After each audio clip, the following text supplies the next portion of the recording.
देखिए, जब लोग अपने आप में यह मान लेते हैं कि हम भगवान के अवतार हैं, तो निश्चित तौर से इस तरह का अहंकार, पाप का घड़ा उनका भर चुका है। और निश्चित तौर से जिस तरह का हालात उन्होंने देश में पैदा किया है, लोकतंत्र और संविधान को तार तार किया है, निश्चित तौर से बदलाव होकर रहेगा। हिमाचल की भी जनता, गुजरात की भी जनता उनको अंतिम लाइन में खड़ा करेगी और हुकूमत भारतीय जनता पार्टी की समाप्त। भारत जोड़ो यात्रा का आज 63वां दिन है और पहले दिन से लल्लू जी हमारे साथ हैं और साथ में आरिफ जी भी हैं, लगातार साथ चल रहे हैं। आज महाराष्ट्र में पहुंच चुके हैं, क्या लगता है सर, कैसा रिस्पॉन्स मिला अभी तक? क्या स्टेट आपने पार कर दी? जबरदस्त माहौल, लोग हिंसा के खिलाफ सड़कों पर है।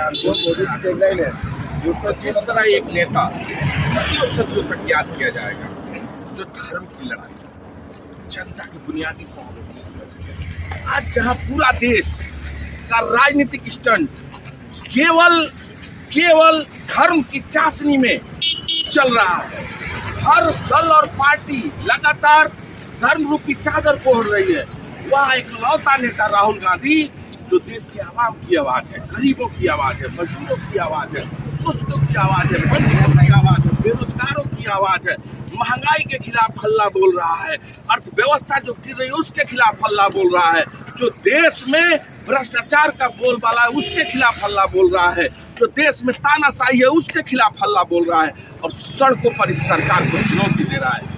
उन बेजुबानों की जवान है जो लोग बोलना चाहते थे, लड़ना चाहते थे, इस सरकार का मुकाबला और खिलाफत करना चाहते थे, जब उसकी आवाज दबाई जा रही थी, जब उनको लाठियों से पीटकर जेलों में भेजा जा रहा था, तो इतिहास सदियों तक याद रखेगा।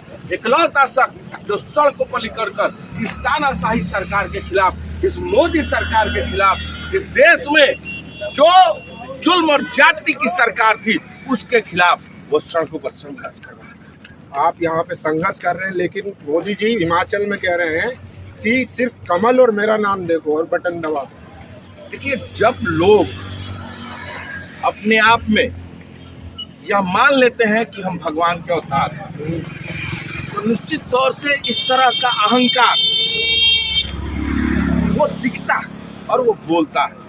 और ये तो इतिहास है, जब पाप का घड़ा फूटता है, अच्छों की जमीन पर ऐसे प्रधानमंत्री जी पापी हैं, बिल्कुल पाप का घड़ा उनका भर चुका है। और निश्चित तौर से जिस तरह का हालात उन्होंने देश में पैदा किया है, लोकतंत्र और संविधान को तार तार किया है, निश्चित तौर से बदलाव होकर रहेगा।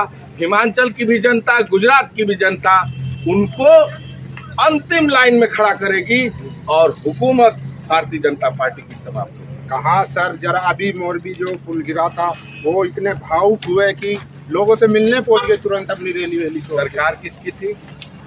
लेकिन 146 लोग किसके सरकार में मरे? कौन जिम्मेदार था? आपको बंगाल का वो भाषण याद है कि जो सरकार पाप में सनी हुई होती है, जिसके हाथ पाप में धुले होते हैं, उन लोगों के यहाँ इस तरह की त्रासदी होती है। अब क्या कहेंगे मोदी जी? इसका जवाब है उनके पास। वो तो पहुंच गए एकदम तुरंत, उन्होंने लोगों से भेंट की, मिले, उनका हालचाल पूछा। आप बताइए, क्या उनके जाने से 146 लोगों की जान वापस आ सकती है? शायद वो पुल ठीक ढंग से बना रहता तो आज इतने लोगों की जान नहीं जाती। इसके जिम्मेदार भारतीय जनता पार्टी और मोदी सरकार। लेकिन एक तबका है जो कह रहा था ये लोगों की गलती है, लोगों ने उसको मतलब ज़्यादा लोग चढ़ गए थे इसलिए वो टूट गया। भैया, पुल क्यों बनाए?